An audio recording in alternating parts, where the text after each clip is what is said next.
आज हम शुरू करने वाले हैं चैप्टर 4 का 4.3 exercise.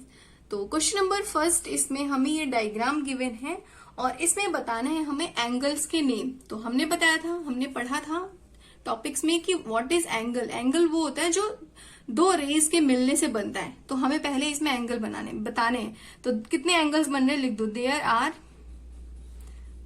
4 angles in given figure, है ना। फिगर जो गिवन है उसमें 4 एंगल्स बन रहे हैं, डी सी बी ए। तो राइट डाउन लिख दो यहाँ पे एंगल। ये एंगल का साइन होता है। पहले तो लिखो ए बी सी, बी का हो जाएगा ए बी सी, ये जो बीच का होता है वो एंगल है। नेक्स्ट हो जाएगा C D A, angle C D A. Next हो जाएगा D A B and again next हो जाएगा D C B.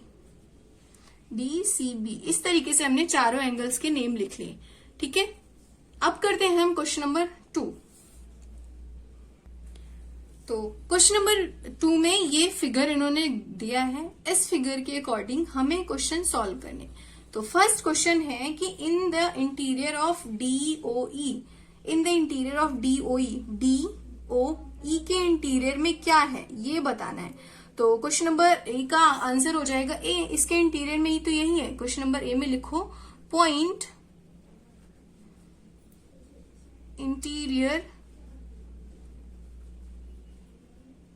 Of angle DOE क्या हो जाएगा, ए ही तो है ना, ए इसके इंटीरियर में है।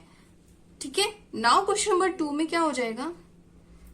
क्वेश्चन नंबर 2 है in the exterior of EOF, EOF के एक्सटीरियर में C दिख रहा होगा तो C हो जाएगा, है ना।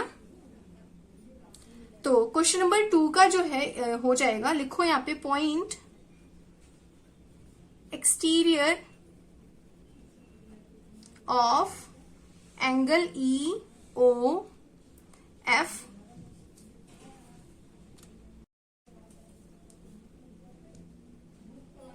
क्या क्या हो जाएंगे यहाँ पे, देखो C A D, write down C, A, and D, है ना।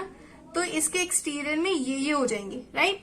क्वेश्चन नंबर 3 है इसी के अकॉर्डिंग। क्वेश्चन नंबर 3 में क्या पूछा इन्होंने, ऑन EOF का मतलब है इसके ऊपर कौन कौन से पॉइंट लाई कर रहे हैं। तो लिखो पॉइंट्स ऑन एंगल EOF क्या हो जाएंगे यहाँ पे, देखो EOBF, राइट डाउन यहाँ पे EOBNF।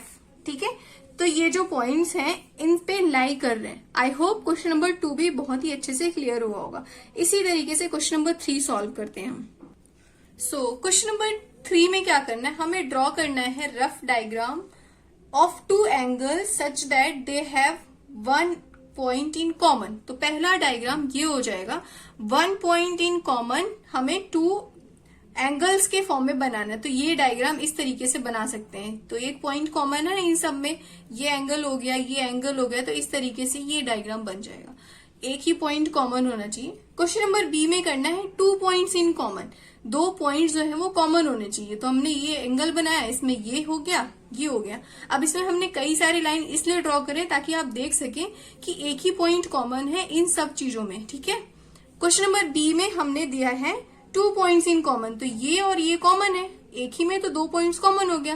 क्वेश्चन नंबर सी में क्या करना है, 3 points in common, 3 points common होने चाहिए। तो फिर से हमने एक लाइन ऐसे ड्रॉ करी, बेसिकली रे एंड एक रे ये, तो 2 रे से ही तो एक एंगल बनता है।